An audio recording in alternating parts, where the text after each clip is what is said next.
ప్రేమైన దేవుని బిడ్డలారా, ఈ దినం సర్వసాధారణమైనటువంటి మనం కూడుకునేటువంటి దినంతో పాటుగా మరి తమ్ముడు నవీన్, ఝాన్సీ దంపతులను దేవుడు ప్రేమించి అనుగ్రహించిన మొదటి గర్భఫలం నెస్సావున్నత్యాన్ని దేవుడు ఈ లోకంలోని తీసుకుని వచ్చిన రోజు. మరి ఎక్కువ మంది ఆన్లైన్ లో సహోదరిమణులు జాయిన్ అవుతూ ఉంటారు అని తెలుసు. ఈ దినం మనం మరొక శ్రేష్టమైనటువంటి పాఠం, నిజంగా ఆడబిడ్డలందరికీ కూడా ఉపయుక్తమైనటువంటి పాఠం, తల్లిదండ్రులందరికీ కూడా శ్రేష్టమైనటువంటి పాఠంగా ఈరోజు పాఠం నేర్చుకుందాం. పాఠం పేరు దీవెనకరమైన కొనియాడదగిన ఆడబిడ్డకు ఉండవలసిన 5 లక్షణాలు. కొనియాడదగిన లేదా దీవెనకరమైన ఆడబిడ్డకు ఉండవలసిన 5 లక్షణాలు. ఈ పాఠం నిజంగా మనం అందరం పాటించగలిగితే 100% ప్రతి కుటుంబంలో ఇలాంటి దీవెనకరమైనటువంటి బిడ్డలు వస్తారు. అవేంటో మనం తడవ చేయకుండా ముందుకు సాగుతాం. పరిశుద్ధ ఈ 5 లక్షణాలను కూడా మనం పాత నిబంధనలో ఇద్దరు స్త్రీలలో చూడగలమని మనం ఆలోచన చేస్తూ ఉంటున్నాం. అందులో ఒకరు రెబకమ్మ గారు, 2 రూతమ్మ గారు. రెబకమ్మ గారి విషయంలో మనం చూడగలిగితే దేవుడు ఎంతటి ఆశీర్వాదం రెబకమ్మకు గాని రూతమ్మకు గాని ఇచ్చారు అని అంటే, వేల మందికి ఆమె తల్లి అవుతుంది. నిజంగా ఒక్కటే కాన్పు, ఆమెకు ఒకే ఒకసారి ఆమె గర్భం దాల్చింది, ఒకేసారి ప్రసవించింది. కానీ ఒకసారి కనిన బిడ్డల్ని కూడా 2 జనపదాలు, 2 జనాలు, ఎదోమీయులు అలాగే ఇశ్రాయేలీయుల యొక్క మూల తల్లిగా ఆమెను మనం చూడగలం. అనేక మందిని ఆశీర్వదించేటప్పుడు సహోదరిమణులను రెబకమ్మలాగా నువ్వు దీవించబెడతావు, రూతమ్మలాగా దీవించబెడతావు అన్నటువంటి రీతిగా మనం చూస్తాం. సో అంతటి గొప్ప ఘనత రెబకమ్మకు దక్కటం అనేది మనం చూస్తూ ఉంటున్నాం.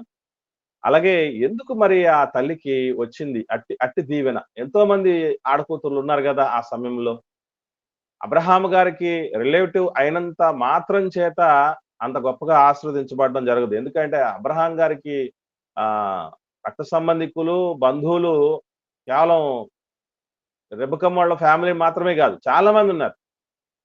కానీ కొందరిని మాత్రమే ఆ యొక్క భాగ్యం వరించే పరిస్థితి ఎందుకు వచ్చిందని అంటే, దానిలో చాలా మంచి క్వాలిటీస్ ఆ తల్లిలో మనం చూడగలం. అవే మనం ఈరోజు ఆలోచన చేయబోతున్నటువంటి విషయాలు. ఎస్పెషల్లీ ఈ 5 గుణాల్లో, 5 గుణగణాల్లో మొట్టమొదటి గుణం ఏమిటంటే, ఇద్దరిలోనూ కనబడేటటువంటి తత్వం కష్టించే తత్వం. వాళ్ళు ఇరువురిలోనూ కనబడేటటువంటి మొట్టమొదటి లక్షణం. ఈరోజు ఆడబిడ్డల నుంచి కామన్ కంప్లైంట్ ఏంటి చెప్పండి? అమ్మా నాన్నలు అత్తింటి నుంచి కానీ పుట్టింటి నుంచి కానీ, ఈ 2 ఇళ్లలోనూ ఆడబిడ్డ ముందు ఉన్నటువంటి కామన్ కంప్లైంట్ ఏంటి? పని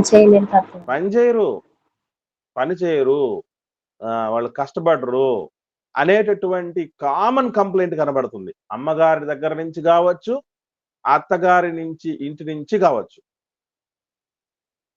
సర్వసాధారణమైన కంప్లైంట్, ఆడబిడ్డలు దీవించబడే వారిగా పెంచాలంటే ముందుగా అమ్మా నాన్నలు, ఆడబిడ్డలని కాదు, మగబిడ్డలకైనా ఎవరికైనా సరే, పిల్లలను కష్టపడే వాళ్ళగా పెంచాలి. ఇప్పుడు నేను అడుగుతున్నాను, మీరు ఆలోచన చేసి చెప్పండి. బెతుయేలు గారి ఫ్యామిలీ అంటే రెబకమ్మ గారి తండ్రి కుటుంబం, లేదంటే లాబాను గారు అంటే రెబకమ్మ గారి యొక్క సహోదరుడి, ఈ ఫ్యామిలీ ఏదైతే ఉందో వాళ్ళు పేదోళ్ళ ఉన్నోళ్ళ?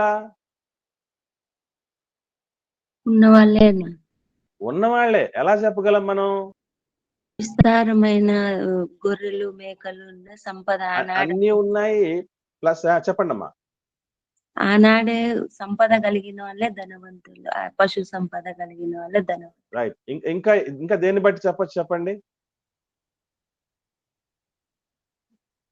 ఆమె దగ్గర వాళ్ళ ఇంట్లో ఇంకా పని వాళ్ళు కూడా ఉన్నారండి.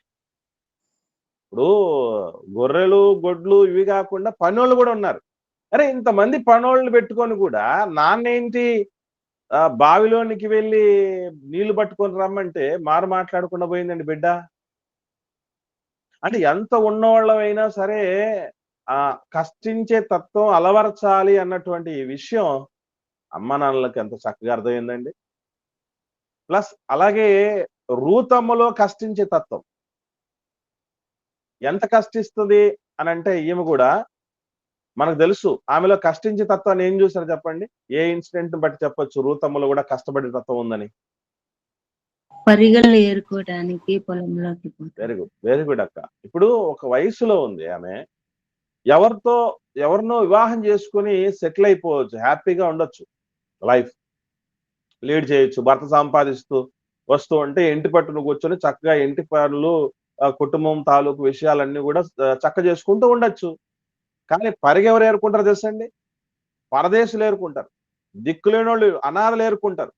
అనాథలు చేసేటటువంటి పని పరిగంటే మొత్తం పొలం అంతటిని అక్కడక్కడ వదిలిపెట్టినటువంటి గింజలు ఏరుకునే పని అండి. అది చిన్న పని అండి, అది చిన్న పని. అది కొన్ని బియ్యం తీసుకొని ఆ బియ్యంలో రాళ్లే ఏరలేక ఉన్నటువంటి పరిస్థితులు ఈరోజు చాలా మంది ఆడబిడ్డలు చూస్తున్నారు. అలా ఏరలేకపోతుంది కాబట్టి ఏం జరుగుతుంది? చాలా మందికి అన్నం చేసినప్పుడు ఆ రాళ్ళన్నీ అన్నంలో వచ్చి పడుతున్నాయి కదా, మనం చూస్తూ ఉన్నాం. కాబట్టి ఏరుకొని కష్టపడేటటువంటి ఆవిడగా మనం చూస్తూ ఉన్నాం రూతమ్మను కూడా.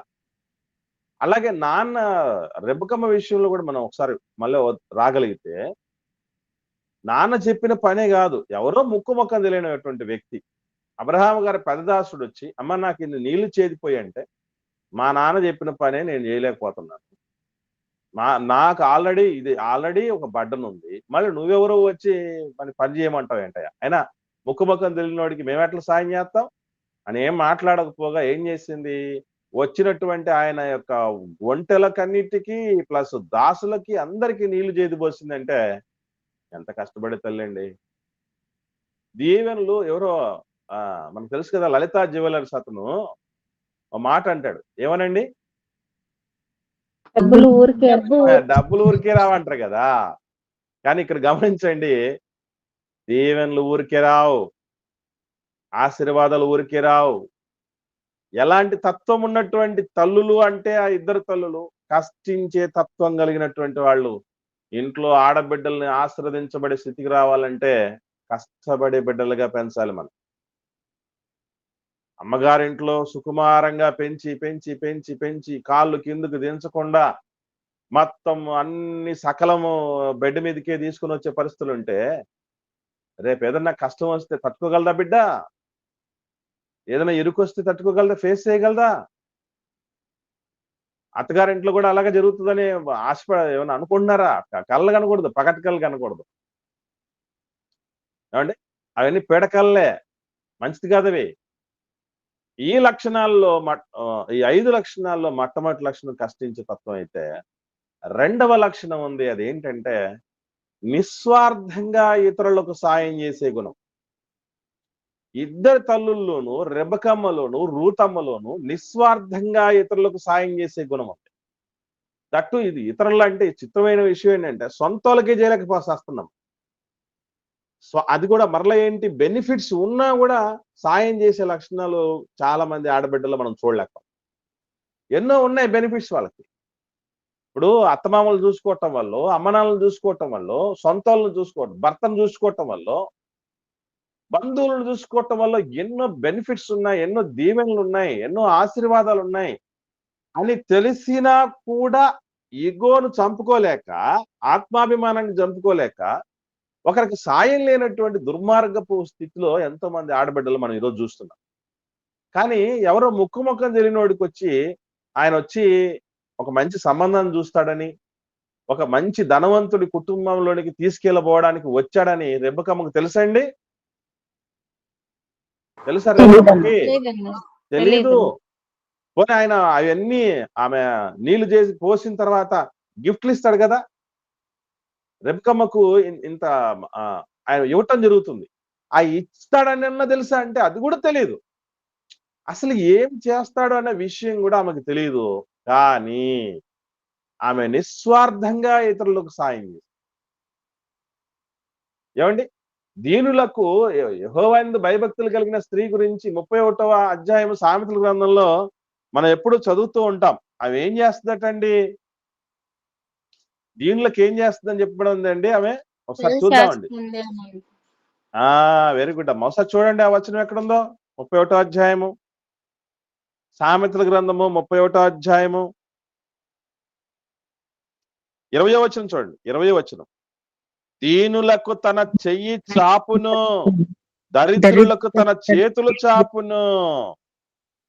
దీనులకు వాడు అసలు నిజంగా వాస్తవంగా చెప్పాలంటే అవసరం ఉండి మన ఇంటి గడప దొక్కాడంటే వాడు ఎంతటోడైనా దీనుడే. రెబకమ్మ దగ్గరకు వచ్చాడు. ఎంత డబ్బులు ఉన్నాడు, ఎంత ఒంటెలు ఉన్నాడు, ఏమున్నాడో కావచ్చు, కానీ నీళ్లు లేక చస్తున్నాడు కదా. దీనుడే. దీనుడు వచ్చి అడుగుతున్నాడు. అడిగితే చెయ్యి చాపింది. ఎంత కష్టం అండి. అప్పుడు ఇప్పుడన్నా మనకు ఇది ఉంటుంది చూసారా, కప్పి. మనం ఈజీగా లాక్కోవడానికి, నీళ్లు లాక్కోవడానికి కప్పి ఉంది కదా. అప్పుడు కప్పీలు కూడా లేవండి.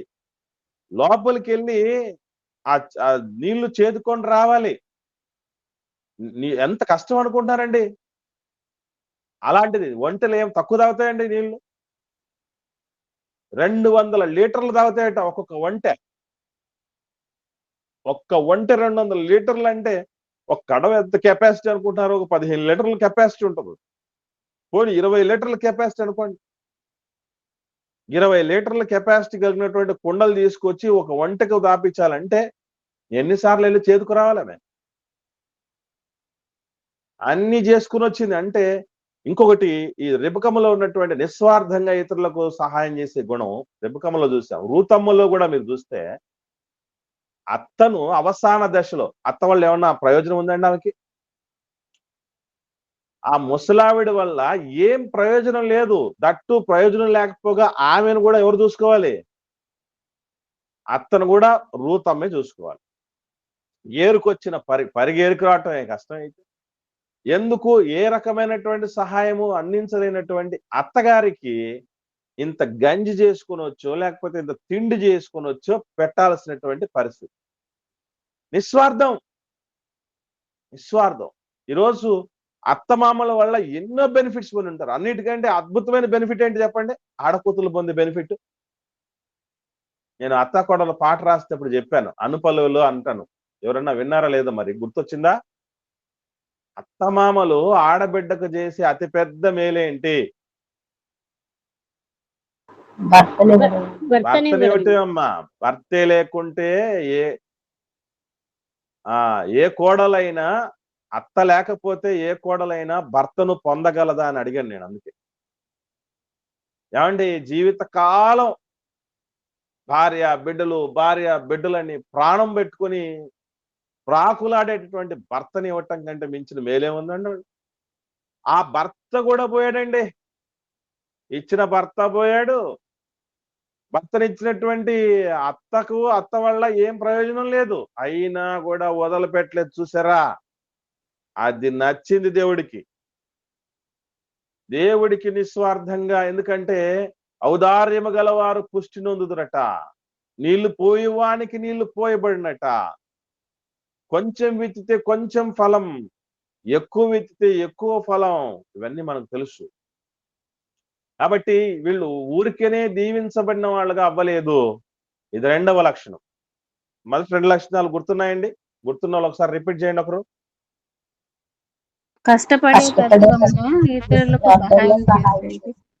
ఇతరులకు సాయం అంటే మరలా అక్కడ ఉందమ్మా, ఒక విశేషణ ఉంది. సాయం ఒకటే కాదు, సాయానికి ముందు ఏంటి? అది చాలా ముఖ్యమైనది. నిస్వార్థమైన సాయం. ఇప్పుడు నేను మీ దగ్గరకు వచ్చి ఏదో సేవ చేస్తున్నానని అంటే మీ దగ్గర నుంచి ఏదో ఆశించే పరిస్థితి ఉండకూడదు. అది నచ్చదు దేవుడికి. నిస్వార్థంగా చేయాలి. ఇంకా త్యాగపూరితంగా చేయగలగాలి. అది చాలా మంచిది. ఇవి 2 లక్షణాలు. నెక్స్ట్ 3వ లక్షణం గమనించగలిగితే, వాళ్ళు ఇరువురిలోనూ పెద్దల మాటలు, అమ్మా నాన్నల మాటలు వినే లక్షణం కలిగినటువంటి వాళ్ళు. రెబెక్కమ్మ ఎలా వినిందంటారు చెప్పండి? పెళ్లి రెబెక్కమ్మ ఎలా వినింది? సంబంధం చెప్పినప్పుడు వాళ్ళ అన్న వాళ్ళ అమ్మ నాన్న చెప్పినట్టు వెళ్ళిపోయిందన్న. వెరీ గుడ్ అమ్మా. ఇప్పుడు ఎలియాజర్ గారికి వెళ్ళమన్నప్పుడు గుడ్, వెరీ గుడ్ అమ్మ. ఇక్కడ గమనించగలిగితే మనం తెలుసుకోవాల్సినటువంటి విషయం ఏంటంటే, రెబెక్కమ్మ నాకు ఇష్టం అని ముందు తనకై తాను చెప్పిందా, అడిగిన తర్వాత చెప్పిందా చెప్పండి? అడిగిన తర్వాత చెప్పింది. అమ్మా నీకు ఇష్టమేనా, నువ్వు వెళ్తావా తల్లి అని అడిగిన తర్వాత చెప్పింది. అది అమ్మ నాన్నల మాట వినే లక్షణం కలిగిన బిడ్డలంటే. ఏమంటే ఈరోజు నా బిడ్డ అంటే నాకు ఎంతో ఇష్టం అని ఉన్న ప్రేమంతా కురిపించాలనుకోండి అమ్మ నాన్నలు. ఒక్కటే సీక్రెట్ గుర్తుపెట్టుకో, అమ్మ నాన్నలు ఏది చెబితే అది వినే బిడ్డలంటే ప్రాణమే ఇవ్వాలనిపిస్తుందండి. ఆలోచన చేయండి. ఈరోజు ఎంతమంది ఆడకూతుళ్ళు వింటున్నారు పెద్దల మాటలు? రెబెక్కమ్మ విన్నది. అమ్మా నువ్వు వెళ్తావా అని అంటే ఆ తర్వాత చెప్పింది. వాళ్ళందరూ విల్లింగ్ అయ్యి పంపిస్తే నోరు మూసుకొని వెళ్ళిపోయింది. ఎంత మంచి బిడ్డ అండి రెబెక్కమ్మ. అలాంటి రెబెక్కమ్మలు రావాలి ప్రతి కుటుంబంలో. రూతమ్మ మనకు తెలుసు, వాస్తవంగా వాళ్ళ అత్తగారు ఉన్నారు చూసారా, రూతమ్మ అత్తగారు నయోమిమ్మ. నయోమి గారు రూతమ్మ, ఓర్పమ్మ వాళ్ళిద్దరి యొక్క భవిష్యత్తును దృష్టిలో పెట్టుకొని అన్న మాట ఏంటి? మీరు వెళ్ళండి అమ్మా, మీరు ఎవరినో ఒకరిని మీ సొంత దేశంలో స్వజాతీయుల్లో వాళ్ళు ఎవరినో ఒకరిని పెళ్లి చేసుకోండి అని చెప్పింది. కానీ వాస్తవంగా మనసులో ఆమెకు ఆ విషయమై ఏముంటది? నన్ను చూసుకుంటే బాగుండు ఈ వయసులో అనేది ఉండదండి మనసులో ఆమెకి. ఆమె మనసును గ్రహించింది. అత్త మనసును గ్రహించి అత్తతో పాటు వెళ్ళటానికి ప్రిపేర్ అయిపోయింది. అసలు మీరు ఒకసారి గమనించండి, కూతుళ్ళలాగా చూసిందంటే అత్త ఎలా చూసుకుంటారండి? ఏ గుణగణాలు లేనిది, ఏ క్వాలిఫికేషన్ లేదో చూసుకోగలరా అట్లాగా? నా కుమార్తెలారా అని పిలిచింది కొడుకు కూతుర్లన కోడళ్ళని. అంటే ఎంత మంచిగా మాట వినేటటువంటి బిడ్డ ఉంటుంది చెప్పండి రూతమ్మ. ఇది 3వ లక్షణం. మూడు ఒకసారి రిపీట్ చేయండి ఎవరన్నా. కష్టపడే తత్వము, కష్టపడే తత్వం, నిస్వార్థంగా ఇతరులకు సహాయం నిస్వార్థంగా చేసే సాయం చేసే గుణం. మరిద్దరు మూడవది పెద్దలను గౌరవించే తత్వం. పెద్దల మాట వినే లక్షణం. గౌరవించడం అంటే ఏదో కాదమ్మా. ఇప్పుడు మీ ఇంట్లో మిమ్మల్ని అమ్మ నాన్నలుగా గౌరవిస్తున్నారంటే శాలువ వేసి దండేసి దుప్పట్లేసి కొట్టడం కాదు, మాట వినటమే గౌరవించటం. అర్థమవుతుందా? కాబట్టి అలా మాట వినేటటువంటి బిడ్డలుగా ఉన్నారు వాళ్ళు ఇద్దరు. ఇది 3వ లక్షణం. ఇక 4వ లక్షణం ఏమిటి అని ఆలోచన చేయగలిగితే చాలా శ్రేష్టమైనటువంటి గుణం అది. అదేంటంటే మెట్టినింటి వాళ్ళని సొంత వాళ్ళగా, నా పుట్టింటి వీళ్లకు ఏ తేడా లేదు అని చూసుకోగలిగిన లక్షణం ఉంది వాళ్ళిద్దరిలో. ఎలా కనుక్కోగలిగారు చెప్పండి? మీకు ఏమన్నా క్లూస్ కనబడ్డాయా రెబెక్కమ్మలో గాని రూతమ్మలో గాని? రూతమ్మ వాళ్ళ అమ్మతో సమానంగా చూసింది కాబట్టి ఆమెతో ఉండాలనుకుంది. వెరీ గుడ్ అమ్మా, వెరీ గుడ్ అక్క. ఇప్పుడు మీరు చూడండి, రూతమ్మ గారి విషయంలో మనం చూడగలిగితే భర్త విషయంలో కూడానండి, భర్తను అప్పుడు అత్తనే అంత బాగా చూసుకుందంటే భర్తను ఎంత బాగా చూసుకుంటుంది. వాళ్ళ ఇంట్లో ఎట్లాగా తయారైపోయింది అని అంటే, నీ ప్రజలే నా ప్రజలు, నీ జనమే నా జనం. అంటే ఏంటి అర్థం? పుట్టిల్లు మెట్టిల్లు అంటూ నాకేం లేదు. అత్తమ్మ అన్నలో ఆ పదంలోని ఎవరున్నారు? అమ్ముంది. మీకు క్వశ్చన్ చెప్పంటారా? అత్తని ఇంగ్లీష్ లో ఏమంటారు? ఇంగ్లీష్ లో అత్తను ఇంగ్లీష్ లో ఏమంటారు చెప్పండి? ఎవరికైనా ఐడియా ఉందండి? ఇంకా పదం అది మామూలుగా అందరికీ తెలిసినట్టు పదం అక్క. మదర్ ఇన్ లా అంటారు. మదర్ ఇన్ లా అంటే అర్థం ఏంటి తెలుసండి? మదర్ ఇన్ లా అంటే అర్థం ఏంటి తెలుసా? చట్టపరమైన తల్లి. అది వెరీ గుడ్ అమ్మా. చట్టపరమైన తల్లి అంటే చట్టం దృష్టిలో అత్త ఎవరన్నమాట? అమ్మా. అమ్మా. నాకు ఒకసారి ఆలోచన చేయండి. కొడుకులు ఉన్నటువంటి ప్రతి తల్లి ఏం ఆశిస్తూ ఉంటదండి? కొడుకులున్న ప్రతి తల్లి ఏం ఆశిస్తుంది? నా కొడుకు నన్ను బాగా చూసుకోవాలా, నా కోడలు నన్ను బాగా చూసుకోవాలా. అని అనుకుంటాం. మళ్ళీ నన్ను అమ్మలా చూసుకోవాలని అనుకోదా అత్త? ఖచ్చితంగా ప్రతి అత్త అనుకుంటది కదా. కానీ అంటే నిజంగా అది అనుకున్నంత సులభం కాదండి. మనం చూస్తున్నాం ఈరోజు ఎంతో మంది అత్తగారింటి కుటుంబం పరిస్థితి చూడగలిగితే లోకంలో ఒక సామెత కూడా ఉంది. అన్న వదినలకు సంబంధించిన ఒక సామెత ఉంది. అన్న మనవాడే కానీ నెక్స్ట్ చెప్పండి. వదిన వదిన మనది మనది. కాదు. వదిన మంది కాదు. అన్న మనవాడే కానీ వదిన మనది కాదు అనే పరిస్థితి ఎందుకు వచ్చిందంటే అత్తగారిల్లున మరో దేవుడు అనుగ్రహించిన మరో అమ్మగారిళ్ళని తెలియకపోవటం ఆడబిడ్డకి. అలా పెంచారోళ్ళు. నిజంగా ఆడబిడ్డను పెంచగలిగితే రేపు నీవు మరో అమ్మగారింటికి వెళ్ళబోతున్నావు. పెళ్ళైతే నీకు డబుల్ ధమాకా బిడ్డ. అమ్మలిద్దరు అవుతారు, నాన్నలిద్దరు అవుతారు, సంరక్షకులు ఎక్కువ అవుతారు. నీకు ఇంకా మేలు అవుతుందమ్మా. అది నువ్వు సొంత ఇంటికి వెళ్తున్నట్టే. పుట్టిల్లు అత్తగారింటికి పోయిన తర్వాత ఎప్పుడెప్పుడు ఆడబిడ్డలు పరిస్థితి ఎట్లా ఉంటుంది తెలుసా అండి? ఎప్పుడెప్పుడు అమ్మగారింటికి పోదామా, అమ్మగారింటికి పరుగులు దిద్దామా అని ఆలోచన చేస్తూ ఉంటారు ఆడపిల్లలు. ఏమండి మీరు ఒకసారి గమనించండి. రెబ్బకమ్మ ఒక్క రోజైనా తిరిగి అమ్మగారింటికి పోయింది చూసారా మీరు చరిత్రలో? చూసారా? లేదన్నా. రెబ్బకమ్మ ఒక్కసారైనా అమ్మగారింటికి వెళ్ళినట్టు ఎక్కడన్నా మీరు చూడగలిగారా? ఒక్కసారి వచ్చేసింది. ఆ తర్వాత అమ్మగారిళ్ళు కూడా అనుకోలేదండి. అంటే నేను మీకేం చెప్తున్నానంటే అలాగని ఇప్పుడు మా అమ్మగారింటికి మేము వెళ్ళకూడదా ఏంటి అని అంటే బంగారంగా వెళ్ళొచ్చు, తప్పులేదు. కానీ అమ్మగారింటితో సమానంగా ఏమాత్రం తేడా లేకుండా అత్తగారింటిని కూడా చూసుకోగలగాలి. అలా ఉంటేనే అసలు ఏవి సరిగా చూసుకోకపోతేనే ఇంత ప్రేమగా ఇంత త్యాగపూరితంగా చూసుకుంటూ ఉంటే ఏమండి అసలు అత్తగారింటిని కూడా అమ్మగారింటిలాగా చూసుకుంటూ ఉంటే ఇంకెంత బాగా చూసుకుంటారండి వాళ్ళు. ఆలోచన చేయండి. అందుకే దేవుడు మాట చెప్తున్నాడు ఆడబిడ్డలందరికీ, అమ్మా కోడళ్ళందరూ గుర్తుపెట్టుకోండి. నాకు మా అత్తగారు నేను అస్యోక్తి కాదు కానండి, చాలా సార్లు వాళ్ళ అమ్మగారింటికి పోవాలని అనుకోదండి మావిడ. అనుకోదు. వాళ్ళ అమ్మే వచ్చి అదే పనిగా రామ్మా అని పిలిస్తే, ఏమ్మా మా ఇల్లు మాకు లేదా? మా ఇల్లు మాకుంది, మా పరిస్థితి మాకున్నాయి, మేము వెళ్ళి చక్కబెట్టుకుంటే మాకేం పెద్దగా అవసరం లేదులేండి, ఎప్పుడన్నా వస్తాం అని అంటది. అంటే అలాగా ఆ మనస్తత్వం ఎట్లాగా వచ్చింది, డెవలప్ అయిందో. సహవాస దోషం అంటారే, 6 నెలలు సహవాసం చేస్తే వాళ్ళు వీలవుతారు అన్నట్టు. దాన్ని బట్టి వచ్చిందో మొత్తానికి ఏమో గానండి.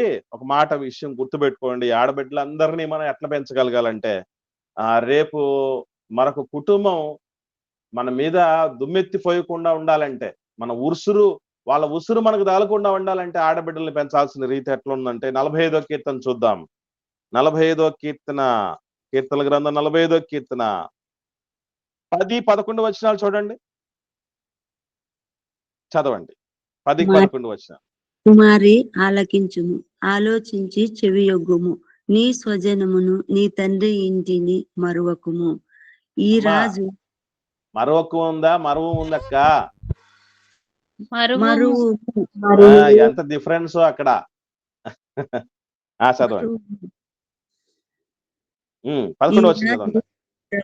అతడు నీ సౌందర్యమును కోరినవాడు, అతనికి నమస్కరించుము. చిత్రమైన విషయం చెప్తాను, గుర్తుపెట్టుకోండి. ఈరోజు ఆడపిల్లల అత్తలు ఒకలా ఉంటారు, మగ పిల్లల అత్తలు మరోలా ఉంటారు. తెలుసా? ఏమండి? కొడుకు కూతురు ఉన్నారనుకోండి, ఒక తల్లి ఆమె చెప్తుంది కబుర్లు పక్కావిడికి. ఏమనంటే, నా అల్లుడు బంగారం అండి, అస్సలు నా బిడ్డని కాళ్ళు కిందనే పెట్టనివ్వడండి, అన్ని సకలం జాగ్రత్తగా చూసుకుంటూ ఉంటాడండి మాకేమైనా అయితే అత్తయ్య మామయ్య ఏమైంది ఏమైంది అని చెప్పేసి మా దగ్గరకు వచ్చేస్తూ ఉంటాడండి. మా అల్లుడు బంగారం అండి అని చెప్తారు. ఇదే కొడుకు గురించి చెప్పేటప్పుడు ఏమని చెప్తారు తెలుసా అండి? నా కొడుకు ఒట్టి సోమరిపోతండి, ఒట్టి పనికిరానుడండి, వేస్ట్ ఫెలో అండి వాడు. ఎందుకనంటే ఎప్పుడు చూసినా భార్య భార్య అంటాడు, అత్త మామ అంటాడు, భార్యను పువ్వులో పెట్టి చూసుకుంటూ ఉంటాడు, మమ్మల్ని అస్సలు పట్టించుకోడండి. వాడికి ఏదో మందు పెట్టిందండి ఆ పిల్ల అంటారు. ఇట్లాంటి అత్తలు మీరు చూసారా లేదా? కొంపదీసి మీలో కూడా ఉన్నారా? చూసామన్నా. ఆ చూశారు, ఉండుంటారు. ఏదో ఏమంటారు దాన్ని, ఆ తేలు కొట్టిన దొంగలు ఎలా ఉంటారట? సైలెంట్ గా ఉంటారు కదా. అట్లా ఉండకూడదు. ఇప్పుడు నీ అల్లుడు నీకు ఏది చేశాడో అదే నీ కొడుకు చేస్తున్నాడు వాళ్ళ పట్ల. అప్పుడు నా కొడుకు పనికిమాలోడు ఎందుకు అంటావమ్మా తల్లి? నా అల్లుడు బంగారం. ఇదే పని అల్లుడు చేస్తే ఏమో గొప్పోడయ్యాడు, అదే పని కొడుకు చేస్తే తప్పుడోడయ్యాడా? ఏంటది? తలలో ఎంత దారుణమైనటువంటి లక్షణాలు కలిగి ఉన్నారో అత్తలు అమ్మలు గమనించండి. నాకు తెలిసి మీరు మంచి అత్తలై ఉంటారు కానీ మంచి అమ్మలై ఉండరు చాలా మంది. మీరని కాదు, చాలా మంది చెప్తున్నారు. ఓకే, మనం అన్ని చెక్ చేసుకోగలిగితే కుమారి ఏం చేయమన్నాడు? కుమారి అంటే ఇక్కడ లైన్ లో ఉన్న కుమార్ ఒకటే కాదండి, ఆ కుమార్తెలందరూ ఆడబిడ్డలందరి కోసం దేవుడు చెప్తున్నటువంటి మాట ఏమని? ఆలకించుము, ఆలోచించి చెవియొగ్గు. ఏం చేయాలి కుమారి? ఆడబిడ్డ ముఖ్యంగా రాజు వచ్చినోళ్ళు. రాజు అంటే మీ ఆయన్ని రాజు అనుకుంటున్నావా మీరు? నేను అప్పుడప్పుడు కొంతమంది బిడ్డలతో అంటూ ఉంటాను, ఏడమ్మా మీ రాజు ఏడమ్మా అని. విన్నారా? అమ్మాయిలు మాత్రమే వచ్చి, ఆడవాళ్ళు మాత్రమే వచ్చి మీటింగ్స్కి వచ్చి వాళ్ళ భర్తలు లేకపోతే నేను అట్లా అడుగుతూ ఉంటాను, ఎక్కడమ్మా నీ రాజు అని. ఇతడు నీ రాజు, నీ ప్రభువు. ప్రభు అంటే అసలు దేవుడి స్థానంలో పెట్టినటువంటి వ్యక్తి ఎవరన్నా ఉన్నాడంటే భర్తే. దేవుడు తర్వాత ఆ స్థానంలోనికి దేవుడు భర్తను తీసుకురావటం జరిగింది ఆడబిడ్డల జీవితంలో. అది నేర్పించాలి బిడ్డలకి. ఆడబిడ్డలకి నేర్పించాల్సింది మాట ఎత్తితే కయ్యానికి కాలు దువ్వి అస్సలు ఏమాత్రం విలువ లేకుండా మగబిడ్డల్ని ఆడుకుంటున్నారు చూసారు వాళ్ళ జీవితాలతో. వాళ్ళని మానసిక క్షోభకు గురి చేస్తూ, భర్తకు తాలూకు కుటుంబానికి అంతటికి హార్ట్ అటాక్లు వచ్చేటట్టు చేసి, తల ఎత్తుకోనివ్వకుండా కృంగిపోయి కుసించిపోయి నాశనమయ్యేటట్టు చేస్తున్నటువంటి బిడ్డలున్నారే. ఆ బిడ్డలు గ్రహించాల్సిన విషయం ఏంటంటే, ఆ బిడ్డలకు నేర్పించాల్సిన విషయం అదే. ఏమని? సర్దుకొని రామ్మ అని కాదు. తేడా జరిగితే ఏం చెప్పాలి? అమ్మ నాన్నలు ఏం చెప్పాలండి? సర్దుకొని ఉండమ్మా అని చెప్పాలి. ఆడబిడ్డలు ఉన్నారు, గుర్తుపెట్టుకోండి. ఇప్పుడు దాకా మనం టైం అయిపోయి ఏదైపోయిందేమో, తర్వాత మనకు ఆడబిడ్డలు ఇచ్చాడు దేవుడు. ఒక బిడ్డ నాకు తెలుసండి, మొదట కొడుకు పుట్టాడు అబ్బాయికి, కూతురు కావాలని దేవుడి సన్నిధిలో ఏడ్చుకున్నాడట. ఎందుకు అంతగా ఏడ్చుకొని దేవుణ్ణి అడుగుతున్నావురా నేను అడిగితే తమ్ముణ్ణి, వాడు అన్నాడు నాతో, ఏమన్నా తెలుసా? కూతుర్ని ఎట్లా పెంచాలో నేను నిరూపించి చూపించాలనుకుంటున్నానన్నా. నాకు దేవుడు ఒక అవకాశం ఇవ్వాలని దేవుని అడుగుతున్నానని అన్నాడు. చాలా మంది ఈ విధంగా సరిగా పెంచలేక చాలా కుటుంబాలను నిలువున ముంచేస్తున్నారు. నేను కూతుర్ని పెంచే విధానం చూపించాలని అనుకుంటున్నానన్నా వాళ్ళందరికీ అని చెప్పాడు బిడ్డ. ఎంత ఆవేదన ఉంటే ఆ మాటలు మనకి. అంటే అత్తగారింటి విలువని ఎవరండి నేర్పించాల్సిందే బిడ్డకి? మాట ఎత్తితే వాళ్ళు చేతగానోళ్ళు, వీళ్ళు పనికిరానోళ్ళు. అసలు నువ్వు నీ స్థాయి ఏంటి, నీ హోదా ఏంటి, నీ చదువు ఏంటి, నీ అందచందాలు ఏంటి, మన డబ్బు ఉన్నటువంటి సామాజిక స్థితి ఏంటి, వాళ్ళేంటి, అసలు నీకు అసలు సూటబులే కాదమ్మా. ఏదో వాడు అదృష్టం కొడది వాడికి మనము దొరికినాము అని రకరకాలుగా చెప్పేవాళ్ళు ఉంటారు, చూశారు కదా. గుర్తుపెట్టుకోండి, 4వ గుణం అత్తగారిళ్ళ యొక్క విశిష్టతని, గొప్పతనాన్ని చెప్పే విధంగా బిడ్డను పెంచండి. ఏమనుకోవాలి తెలుసా?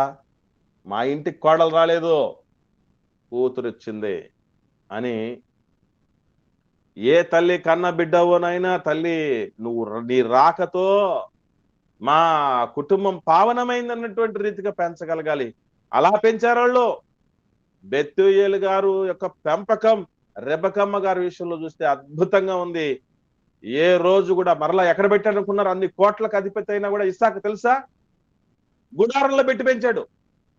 ఈరోజు ఏమని బాధపడతారండి? అమ్మాయి తరపునటువంటి వాళ్ళు అబ్బాయి ఇంటిని వచ్చి చూసుకుంటారు కదా, తెలుసు కదా మీకు. ఎందుకు చూసుకుంటారు? ఏం చూస్తారు చెప్పండి? వచ్చి ఏం చూస్తారండి? ఇల్లు, పొలము, అన్ని ఎంత ఆస్తులు ఉన్నాయి అన్ని అదే కాదమ్మా, ముఖ్యంగా అసలు మీకు విషయం తెలుసో లేదో, డైవర్స్ ఇచ్చేసిందంటే ఒక అమ్మాయి. దేనికోసమని? దేనికోసం అని అంటే, టౌన్ లో లేదట ఇల్లు, ఇల్లు పల్లెటూరులో ఉందట అత్తగారిల్లు. కాబట్టి అయ్యో నా బిడ్డలని నేను ఇక్కడ ఇంత పెద్ద సిటీలో పెంచాను, ఇక్కడికి వచ్చి గొంతు కోసేస్తున్నారంటే, అంటే పల్లెటూరులో ఉన్న వాళ్ళందరూ గొంతు కోసేసిన వాళ్ళేనా? భారతదేశంలో 70% ఏమున్నాయండి?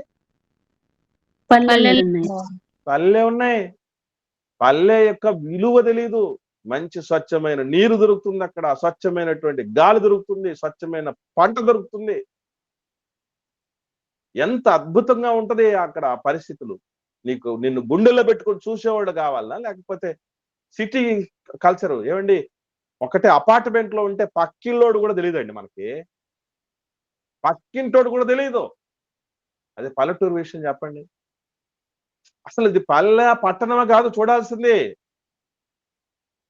ఎట్లాంటి వాళ్ళు మనుషులు, ఆ మనుషులు ఎలాంటి వాళ్ళు అన్నటువంటి ఆలోచన చూసేటువంటి వాళ్ళు ఎవరు లేరండి లోకంలో. మీరు కూడా ఆ తప్పు చేశారు చెప్తున్నాను కాదు. ఇల్లు వాకిలు చూసుకోవడానికి పోతున్నప్పుడు వీలైతే వాళ్ళు మర్యాదస్తులా కాదా, లేకపోతే వాళ్ళు మంచి సాక్ష్యం కలిగిన వాళ్ళు కాదా, మంచి భక్తి పరులా కాదా అని చూడండి.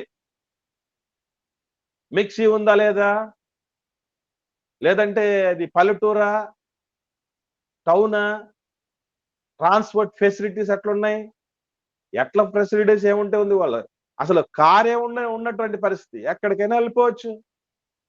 ఏం కావాలండి అంతకంటే? బైకులు ఉంటాయి, కార్లు ఉంటాయి, ఎక్కడికైనా వెళ్ళిపోవచ్చు, ఇబ్బంది ఏం లేదు. అవన్నీ ఏం ఆలోచన చేయరు. ఒక్కసారంటే ఒక్కరన్నా వచ్చి చూడలేదు. ఏమో మాయ మాటలు 1000 అబద్ధాలైన ఆడి ఒక పెళ్లి చేయాలంటారు కదా, ఏమో ఇలాగ అబద్ధాలు ఏమన్నా చెప్పి మా బిడ్డను తీసుకెళ్ళిపోతున్నాడేమని ఒక్కడికే డౌట్ రాలేదే. వాళ్ళు మెట్టినింటి మీద ఎంత గౌరవంతో పెంచగలిగారో ఆ మహాతల్లిని. ఇదిగో వీళ్ళు మోయాబీరాలు రూతమ్మ, కానీ మోయాబీరాలైనా కూడా అత్తగారింటి మీద ఎంత మమకారం ఉండే విధంగా, ఎంత గౌరవం ఉండే విధంగా పెంచగలిగారో అదే ముచ్చటేసింది దేవుడికి. ఈరోజు ఆడబిడ్డని ఎంత పెంచగలగాలి, అదే దీవెనకరమైన ఆడబిడ్డకి 4 లక్షణాలు అయిపోయాయి. మొదటిది ఏంటండి? కష్టపడే వాళ్ళగా పెంచాలి బిడ్డల్ని. రెండవది సాయం చేసే వాళ్ళగా పెంచాలి. మూడవది అమ్మా నాన్నల మాటలకు విధేయత చూపించే బిడ్డలుగా పెంచాలి. నాలుగవది అత్తగారింటిని అమ్మగారింటిలాగా చూసుకోగలగాలి. ఐదవది లాస్ట్ బట్ నాట్ లీస్ట్, ఇరువురిలోనూ అద్భుతమైన గుణం ఉంది. అదేంటంటే వాళ్ళు శీలం పోగొట్టుకోకుండా బతికారండి, సత్ప్రవర్తనతో బతికారు. రెబెకమ్మ గారి కోసం దేవుడు చెప్పిన స్టేట్మెంట్ మీకు తెలుసు కదా. ఏమండి, రెబెకమ్మ గారి కోసం దేవుడు ఇచ్చిన స్టేట్మెంట్ చూద్దాం ఒకసారి. ఆదికాండము, రెబెకమ్మ గారి కోసం దేవుడు ఇచ్చిన అద్భుతమైనటువంటి విషయం చూడగలిగితే 24వ అధ్యాయం.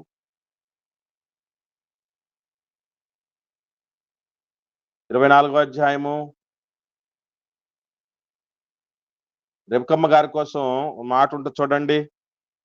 ఆమె కన్యక అనే మాట 16వ వచనం. ఆదికాండం 24వ అధ్యాయం 16వ వచనం. ఆ చిన్నది మిక్కిలి చక్కనిది, ఆమె కన్యక, ఏ పురుషుడును ఆమెను కూడలేదు. ఆమె మన ఇంటికి చాలమ్మా చాలక్క. ఇప్పుడు మన ఇంటికి ఆడబిడ్డను తెచ్చుకోవాలనుకుంటాం, ఏమనుకుంటాం అని చెప్పండి అందరం, చెప్పండి ఏమనుకుంటామండి? మంచిగా ఉండే కోడలు రావాలా, శీలవతి రావాలని. ముఖ్యంగా శీలవతి రావాలి నా బిడ్డకు అని అనుకుంటాం కదా. అంతేగాని గర్భవతి రావాలనుకుంటామండి? ఎవరితోనో గర్భం చేసుకున్నటువంటి బిడ్డ రావాలనుకుంటాం మనకు మన ఇంటికి? నెవర్. కన్యక కావాలి. ఆమె కన్యక. ఏ పురుషుడు మరలా ఎలాంటి బిడ్డ, ఎట్లాంటి అమ్మాయి అటండి ఆమె? ఆ తల్లి ఎలాంటిదటండి? చక్కని చుక్క. ఏమంటే అందమైన ఆడపిల్ల నిజంగా తప్పు చేయటానికి ఎంతో అవకాశం ఉంది. ఎందుకు? ఆమెకు ఆశలు ఎక్కువ ఉంటాయి, ఆమె మీద వేరే వాళ్ళకు కూడా ఆశలు ఉంటాయి. ఉంటాయో ఉండవు చెప్పండి? ఖచ్చితంగా ఉంటాయి. కానీ ఏ పురుషుడును ఆమెను కూడలేదు అంటారు. క్యారెక్టర్ కలిగినటువంటి లక్షణం, పశ్చముతో జీవించిన లక్షణం, వివాహానికి ముందు పాన్పు నిష్కల్మషమైనటువంటి స్థితిలో ఉన్నటువంటి ఆడబిడ్డ ఈరోజు ఎక్కడ దొరుకుతుంది? ఆడబిడ్డలు అట్లాంటి పరిస్థితుల్లో ఎంతమంది దొరుకుతున్నారు మీరు చెప్పండి? ఏమండి? చాలా అరుదుగా మారిపోయారండి అలాంటి బిడ్డలు. రూతమ్మ విషయం ఏముంది? రండి రూతమ్మ దగ్గరకు వద్దాం. రూతమ్మ విషయంలో చూడండి ఎంతటి అద్భుతమైనటువంటి సాక్ష్యం ఉందో రూతమ్మ గారి కోసం కూడా అని ఆలోచన చేయగలిగితే. బోయేజ్ గారు మాట్లాడతాడు రూతమ్మ గారి గురించి. ఏమని? 3వ అధ్యాయము 10వ వచనం చూద్దాం. 3వ అధ్యాయం 10వ వచనం చూద్దామండి. ఏమన్నది అక్కడ చూద్దాం. రూతు గ్రంథం 3వ అధ్యాయం 10వ వచనం చదవండి.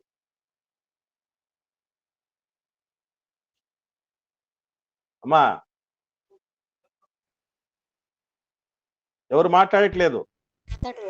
నా కుమారి, యెహోవా చేత నీవు దీవెన నొందిన దానవు. కొద్దివారినే గాని గొప్పవారినే గాని వ్యవస్థాపకులు నీవు వెంబడింపక ఉండుట వలన నీ మునుపటి సత్ప్రవర్తన కంటే వెనుకటి సత్ప్రవర్తన మరీ ఎక్కువైనది. చూడండి, కొద్దివారినే గాని గొప్పవారిని గాని మగవాళ్ళని ఎవ్వరిని నువ్వు అనుసరించలేదు. నువ్వు క్యారెక్టర్తో ఉన్నావు అమ్మా. దేవుడు నీలాంటి వాళ్ళకే శ్రేష్టమైన బహుమానం ఇస్తాడు, ఉత్తమమైనటువంటి శ్రేష్టమైన బహుమానం ఇస్తాడు అని ఆయన మాట్లాడదు. కాబట్టి ప్రియులరా, ఈ 5 గుణగణాలతో బిడ్డల్ని పెంచాలి. నీ అందం ఏదైతే ఉందో, నీ శీలం ఏదైతే ఉందో ఒక్కడికే సొంతం. అది నువ్వు వివాహం చేసుకోబోయే పరిశుద్ధుడైనటువంటి భార్య విలువ తెలిసినటువంటి మంచి భర్తకు దేవుడు ఏ లక్షణాలు కలిగి ఉండాలని చెప్పాడో అట్టి భర్తను ఎవరైతే నువ్వు చేసుకుంటావో వాడికే సొంతం అవ్వాలి. నీ వివాహానికి ముందు ఎవరు నువ్వు ఎరగకూడదు, వివాహం తర్వాత కూడా తప్పు చేయకూడదు అన్న భయంతో పెంచాలి. అలా పెంచారు రెబ్బకమ్మని, అలా పెంచబడింది రూతమ్మ. ఈ 5 లక్షణాలు అద్భుతమైన దీవెనకరమైనటువంటి ఆడబిడ్డలకు ఉండాల్సినటువంటి లక్షణం. మొదటిది, కష్టించేటటువంటి వారిగా పెంచాలి. రెండవది, నిస్వార్థంగా సేవ చేసేవారిగా, సాయం చేసే వాళ్ళగా పెంచాలి. మూడవది, తల్లిదండ్రుల మాట వినే వాళ్ళగా పెంచాలి. నాలుగవది, అత్తమామల కుటుంబాలని సొంత వాళ్ళగా భావించేటటువంటి విధంగా పెరగాలి. శీలవంతులుగా పెరగాలి. క్యారెక్టర్ కలిగిన వాళ్ళగా పెరగగలగాలి. కన్యకలుగానే ఉండాలి వివాహం తర్వాత. వివాహం వరకు అలా ఉండగలిగితే వివాహం తర్వాత కూడా చాలా జాగ్రత్తగా బతకడానికి అవకాశం ఉంది.